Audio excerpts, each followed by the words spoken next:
Hey, what's going on YouTube? This is YugiohStaller's here. I'm going to be giving my review of Abyss Rising. I've went over most of the cards in it. I've picked out a bunch of different things that I want to talk about. I kind of want to just hit on everything if I could. It gives us support for a lot of different things. It gives some new forbidden stuff. Mainly support for sea serpents like Mermal. So first, the sneak peek is going to be Ignoble Knight. And basically what he does is you can send a light normal monster to the grave to special summon from your hand.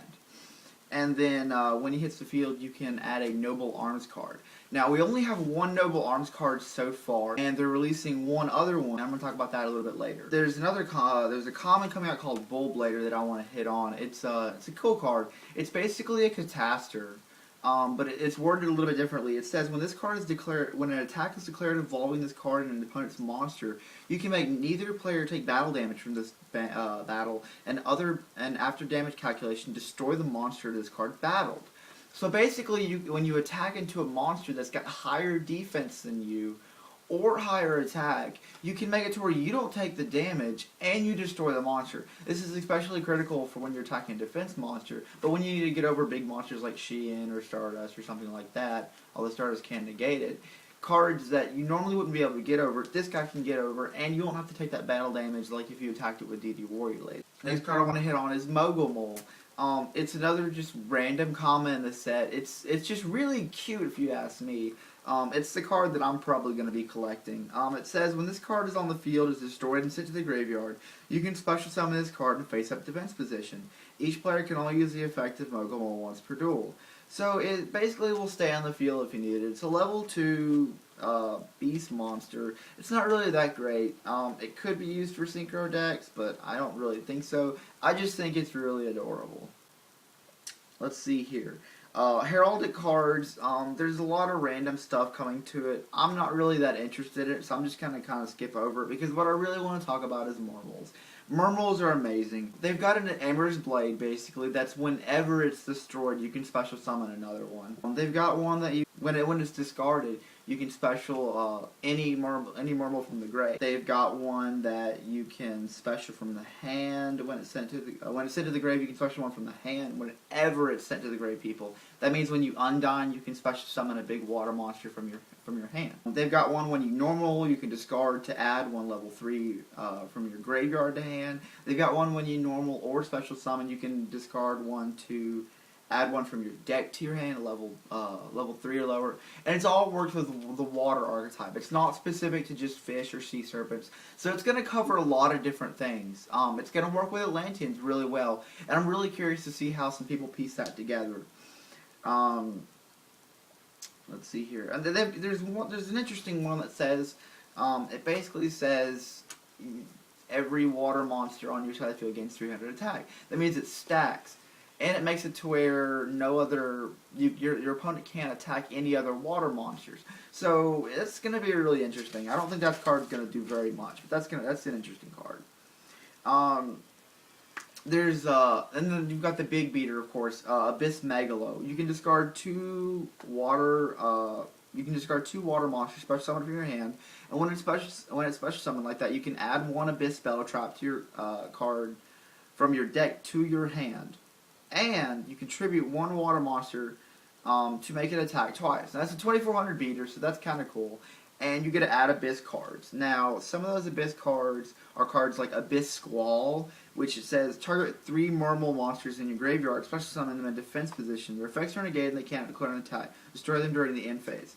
So basically, you can use this card combined with a Burst Megalo to bring back 3, Xyz summon into a monster, and then tribute the last one to attack twice.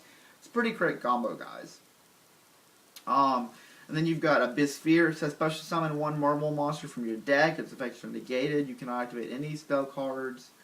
And when this card leaves the field, destroy that monster. Destroy this card during your opponent's next end phase after activation. So that's an interesting card. But it's gonna be, I don't think it's gonna be very playable, but it's definitely gonna be used maybe as a 1, and some random people will use it. And then you've got Abyss Drum that says send Umi you control to the graveyard and send all spell traps on the field of the graveyard. I don't really think that's going to be used at all, and I think y'all would agree with me on that. And then you've got one other one that I find really interesting. Abyss Scale of Kraken. It says, equip only to a marble monster. It gains 400 attack. Negate any monster effect that activates on your opponent's side of the field, and if you do, send this card to the graveyard. So basically, you have a Forbidden Chalice in the form of like a Doom Caliber Knight where you have to tribute it. And your marble monsters get 400 attack, so that's really cool. For prophecies, we've got a couple cool cards like Hangman. Whenever it's sent to the graveyard, you can add a level 3 prophecy monster to your hand. You've got Justice. When a spellbook is activated, you can banish it to add a level 5 lighter or dark spellcaster and a spellbook. Now that means you can add stuff like Chaos Sorcerer, Dark Sage, Dark Magician if you wanted to do something crazy like that. But you can add Big Booty High Priestess, so that's really cool. And then they've got a card called Emperor. It's basically got a mind control effect. It's really kind of cool. So I'm really interested to see what that card could do. Now we also have a card called there's a Fishboard card coming out that's going to be getting like a glow up bolt effect, basically once per turn. I'm not talking about Fishboard Launcher, but it basically says that once while it's in the grave, you can send the top card of your deck to the graveyard. If it's a water monster, you can special summon it from your graveyard. Now, you can only use that once per turn, but it says once while it's in the grave. So that means if it's successful and you special summon it, when it goes back to the grave, you can probably bring it back again. Not sure about the ruling on that, but I'm pretty sure that's going to work. And along with that, we've got a card called Fishboard Launcher coming out. It says, during your main phase, the only monster in your graveyard, if the only monster is in your graveyard, other than Fishboard Launcher or water monsters, you can special summon this card from your graveyard. If this card is special summoned, banish it when it leaves the field. This card cannot be used as a synchro material except for synchro summon of a water monster, and you can only use it once per turn. Now, this is a level 1 water tuner. So basically, they're giving us Fishboard Launcher back, Fishboard Blaster back, with some side effects. So that's kind of cool, people.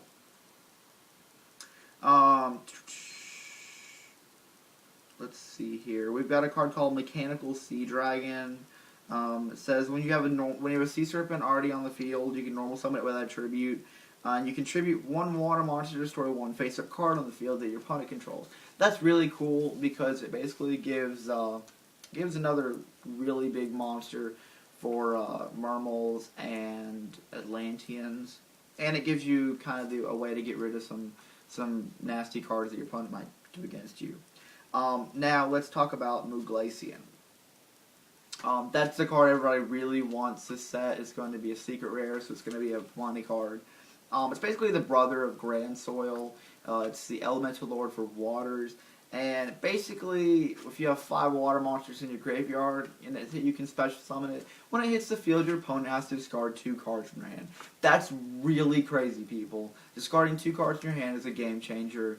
Especially if you do it turn 1 or 2. I'm not sure if you could do it turn 1, but turn 2 or turn 3 is a very high possibility for decks like Mermals and Atlanteans. Now, if you're running it in a fish deck, fish/frog deck, I could really see that as strong play turn 1, dropping Muglacian and hitting 2 cards from him, so they start off with 4 cards. I could very see that possibly.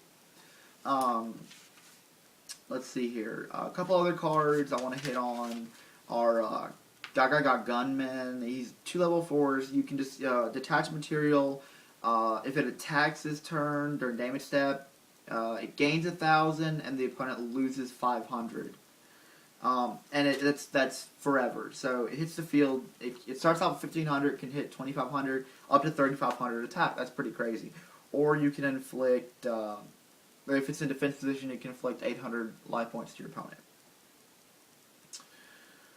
Alright, Heroic Champions are getting a couple of Z monsters. One is once per turn when a level 4 lower special summons your opponent's side of the field, you can attach material to destroy that monster. Kind of like Steel Sun Roach in reverse.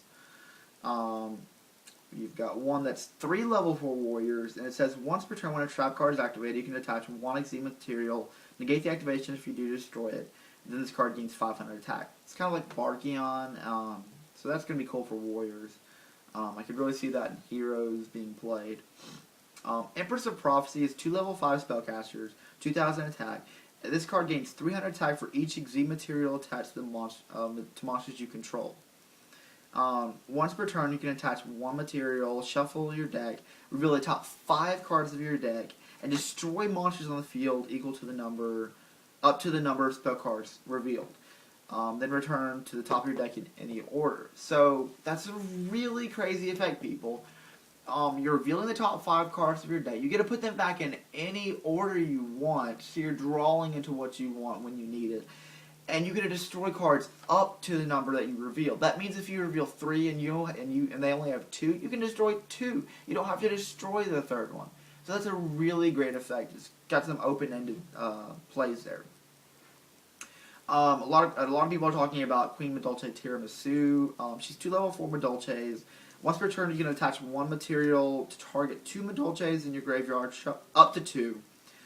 Shuffle those into your deck, and shuffle cards that your opponent controls into the deck up to the number of cards returned. Basically, say return to their card back to their deck effect.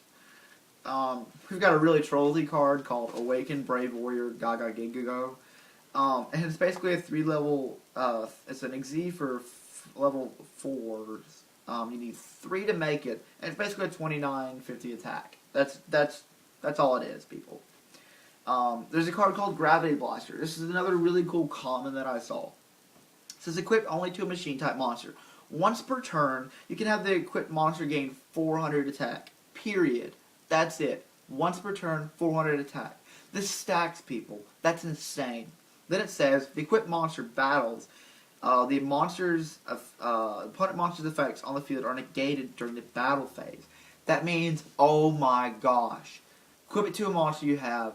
If it's a big monster, swing into anything, negate their effects. No searches, no Sangins, no Catastor. Come on, people, this is insane. This is such a good card, and it's a common. Again, that's Gravity Blaster. That's going to be one of the greatest tech cards for machines that's ever been released. You got some spellbook cards. Spellbook of Faith. You control face-up spellcaster. Banish up to 3 spellbooks in your graveyard and apply one of the following effects. Add 1 spell. You can only activate 1 per turn. Return 1 spell or trap. Set spell or trap to the hand. Change 1 monster on the field to either face-down position, defense position, or face-up attack position, or banish a card your opponent controls. More than likely, you're going to be banishing a card your opponent controls. In some cases, you might change the position, and in very rare cases, you're going to return a set card, unless they only have 1. So that's a pretty high cost. I don't think that's going to be heavily played. They also have a spellbook that's basically going to be recycling banished spellbooks. But let me talk about a couple cards that they're getting. Spellbook Start Hall. Each time a spell, this is their, it's a continuous spell. Each time a spellbook card is activated, place 1 spell counter on this card. All spellcasters you control gain 100 attack for each spell counter, and when this card with spell counters is destroyed, you can add 1 spellcaster from your deck whose level is less than or equal to the number of spellcasters on the card. So that's a big searcher for the deck. For Madolches, they're getting a continuous spell that everybody's really excited about. Basically, when a Madolche is returned, you can, by a card effect, you can add any Madolche to your hand. And then if you control a fairy type Madolche monster, you can special summon an attack position. So that's going to create some loops, I know. I'm not sure of any of yet that are going to be crazy. I know there's a burn one for game in 1 turn, but that's for another day. Let's see here. Forbidden Dress is the new Forbidden card. It says target a face-up monster in the field until the end phase. That target loses 600 attack. It can't be targeted or destroyed by other card effects. I don't really like this card. It's going to protect against cards like Torrential and Mirror Force. Possibly against cards that negate stuff like Shein. But I don't really like this card. It doesn't have that wow factor that Lance has, or that Chalice has. The new Noble Arms card that I was talking about earlier says it's an equipped card. You can only control 1 face-up Noble Arms Arfa Duder equip card. Equip only to a warrior type monster. Once per turn, you can target one set card your opponent controls. The equipped monster permanently loses 500 attack. If it does, destroy that target. The attack loss remains even if the card leaves the field or the monster becomes unaffected by card effects. If this face-up card on the field is destroyed and sent to the graveyard, you can target one face-up warrior, noble, knight monster you control. Equip this to that card. Equip this card to that target. So that's gonna be kind of cool. I'm not sure how crazy it's gonna be, but with the last set we had, we got a card called Blue Dragon Ninja. It was a really big disappointment. A lot of people didn't like it. They're giving us a card called Red Dragon Ninja. Same attack, same defense. When this card is summoned, you can banish one ninja or ninjutsu art card from your graveyard. Target one set card your opponent controls. Reveal it, and you can either put it on top or bottom of their deck. So that's kind of better. I don't know how heavily played that'll be. Maybe, I don't know, one per deck. If you're running pure ninjas, that is. And of course, the card that they have set can't be activated in response to this card hitting the field. So no bottomless, no compulsory, no stuff like that, or stuff that can be chained, not bottomless. We're getting Bahamut Shark. It's 2 level full water type monsters. A lot of people talking about this. Once per turn, you can attach material, special summon 1 rank 3 or lower water Z monster from your extra deck. This card cannot declare an attack for the rest of the turn. So it kind of sounds like, I'm not really sure what you would get with that, but I know Acid Golem would be kind of out of the picture since it can't attack and you would start burning immediately. Let's see here. There's a chat card called Bubble Bringer. It's basically a level limit area B for Murmels and Atlanteans. But it says you can send it to the graveyard during your turn to target 2 level 3 or lower water monsters with the same name and the special summon them. Their effects are negated. But the first effect is really critical. No monsters level 4 or higher can attack. That's really cool because you can bring out these monsters and just swing over everything, and the deck's going to be doing that a lot. Let's see here. The spellbook field spell is going to be pretty cool. It's basically going to be a +1 every turn. You get a return spellbook to your deck and draw a card. It's crazy. And when it's destroyed, you can special summon a spellcaster from your graveyard. So that's really cool.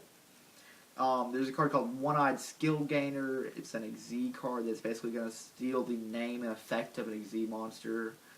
And then there's C32 Sharkweiss. It's the Chaos overlay for Shark Drake. I don't really think it's going to be played that much. Its effects just kind of meh. Abyss Dwellers, 2 level 4 monsters. You can, while it has materials that were originally water, all monsters gain 500 attack. Once per turn, you can attach material, and any effects that effectuates in your opponent's graveyard cannot be activated this turn. That's going to be cool against Dark Worlds. It's going to be really key against Murmels, and it's going to be. I think it'll be heavily played in water decks. A secret out of the set that could become a staple is a rank 3, 2 level 3 rock type monsters. This card is unaffected by other monsters' effects. Once per turn, during either player's turn, you can attach 1 material, gains 1,000 defense until the end phase. And you take no effect damage from your opponent's card effects this turn. So basically that says no burn, which is going to be really critical against burn decks. If you're playing a rock deck, I really consider this being a staple in your deck. But it's going to be a secret rare, so I don't know how commonly that's going to be a staple. Now, the last card I want to talk about is Thunder Seahorse. During your main phase, you can discard this card, add 2 level 4 light Thunder type monsters with 1,600 or less attack from your deck to your hand with the same name. It can only be activated once per turn, and you cannot special summon the turn of this card activated. So, a lot of people are talking about using this with Hunters. I could see it being used with Watts or possibly other Thunder decks. Maybe Batteryman, but mainly Hunters and Watts. This isn't really a critical card. It's not really good, per se, for the rest of the meta. It's not going to make the Watt decks or the Hunter decks totally broken. But here's the biggest downfall to Thunder Seahorse that I can see so far. It's a secret rare. People are already posting pictures of packs that they've pulled. It's a secret rare. I mean, in Japan and the OCG, it was an ultra rare in their V Jump, but they're giving it up to us as a secret rare. This is going to be a hard card to pull, apparently. And for a lot of those people out there that don't want to spend the big money to get cards like this, it's just like, what do you do? So that's basically all I have to say about Abyss Rising. It's going to be a really cool set. I hope y'all all go out to the sneak peek this weekend and just have fun with a lot of your friends. Cards that I'm going to be picking up are basically I'm gonna get a playset of the Noble Knights because I see that potentially doing something with a Noble Knight series, and I want to have at least a playset at all times of each of them. And basically all the playset of all the Abysses. I'm gonna be looking for Muglacian, Garments. I'm not gonna be picking up Garments for very much, so just keep that in mind. It's not a very great card, so if you're gonna get it, just make sure that you wait till after the sneak peek, or if you can get it for a really good price, get it at the sneak peek. So yeah, I encourage everybody to go out this weekend, have some fun, just enjoy this sneak peek and enjoy this new set. Thanks guys, YugiohStaller out, and thanks for subscribing.